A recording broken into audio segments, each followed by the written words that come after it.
अस्सलाम वालेकुम। इससे पिछले लेक्चर में हमने डिस्कस किया था कि मूवमेंट जनरेटिंग फंक्शन क्या है। ऐसा फंक्शन जो हमें मूवमेंट्स जनरेट कर दे मूवमेंट जनरेटिंग फंक्शन कहलाता है। उसके बाद हमने देखा था कि movement generating function discrete variable और कंटिन्यूस रैंडम वेरिएबल पे किस तरह से उसकी फार्मूला की एक्सटेंशन किस तरह से होती है, आज की वीडियो में हम डिस्कस करेंगे। हमने जो लास्ट वीडियो में एक एक्सप्रेशन बनाया था ये वाला, आज हम इसी से मूवमेंट्स को जनरेट करना सीखेंगे। तो ये एक्सप्रेशन हम पिछली वीडियो में डिस्कस कर चुके हैं कि ये कैसे बनता है और फार्मूला की एक्सटेंशन हम किस तरह से करते हैं। तो आज हम इसी टॉपिक को मजीद आगे लेके चलते हैं और इसे जनरेट करते हैं अपने रॉ मूवमेंट्स को, क्योंकि मूवमेंट जनरेटिंग फंक्शन हमें रॉ मूवमेंट्स को जनरेट करके देता है। तो चलिए स्टार्ट करते हैं अपना आज का लेक्चर।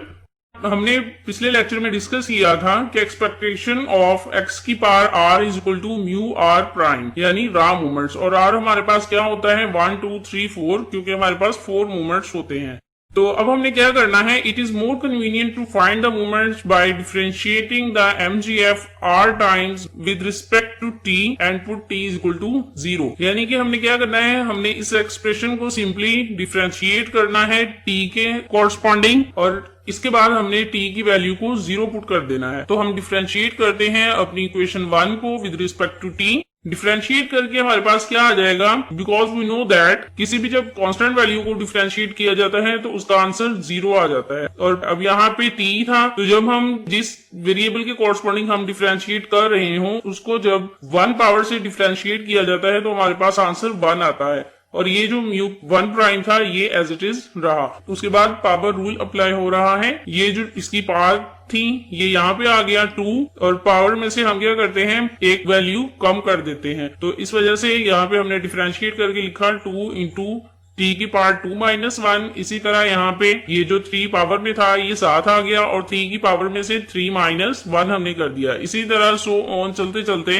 यहाँ पे हमारे पास आ गया, यहाँ पे प्लस का साइन आएगा जो बाय मिस्टेक नहीं लिखा गया। तो यहाँ पे है t की power r over r factorial. तो यहाँ पे हमने राइट डाउन कर देना, क्योंकि ये r पावर में था तो r साथ आ जाएगा और जब हम r की पावर में से 1 को माइनस करेंगे तो यहाँ पे वैल्यू आ जाएगी r माइनस 1। अब हमने क्या करना है, अब हमने t को 0 के इक्वल पुट कर देना है। ये हमने एक्सप्रेशन बनाया था, इसको यहाँ पे मैंने सिंप्लीफाई करके लिखा है। ये 0 था तो इसको इंक्लूड नहीं किया।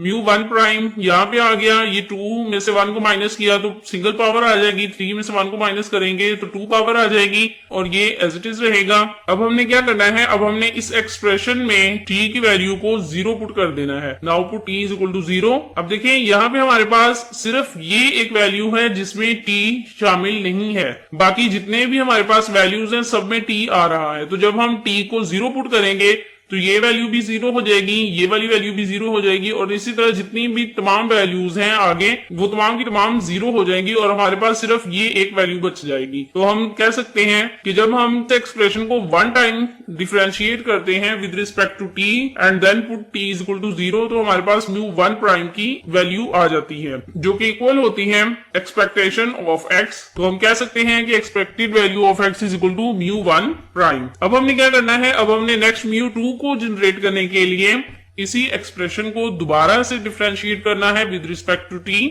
तो जब हम दोबारा इसको डिफरेंशिएट करेंगे, देखिए अभी हमारे पास एक कांस्टेंट वैल्यू थी तो इसका आंसर 0 आ गया।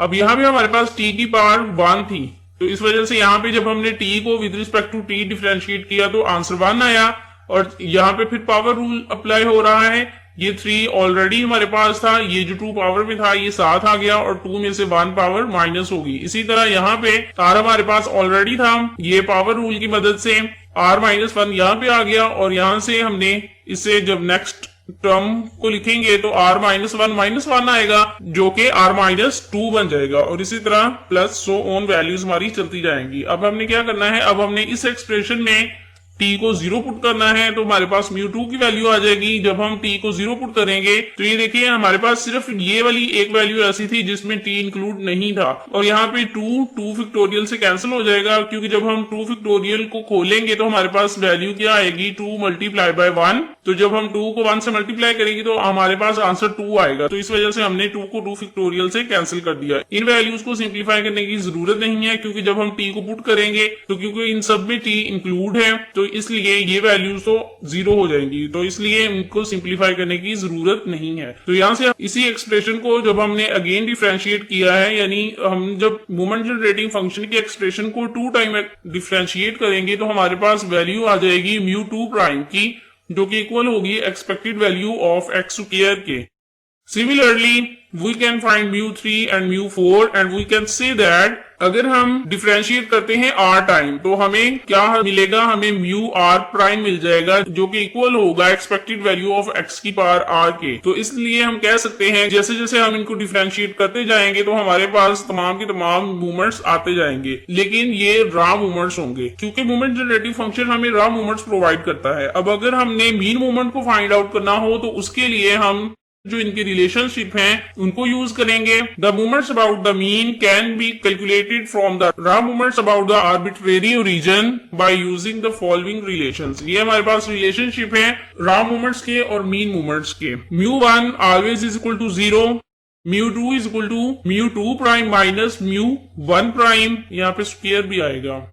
और μ3 का हमारे पास रिलेशन है μ3 is equal to μ3 prime minus 3 μ1 prime multiply by μ2 prime plus 2 μ1 prime का क्यूब।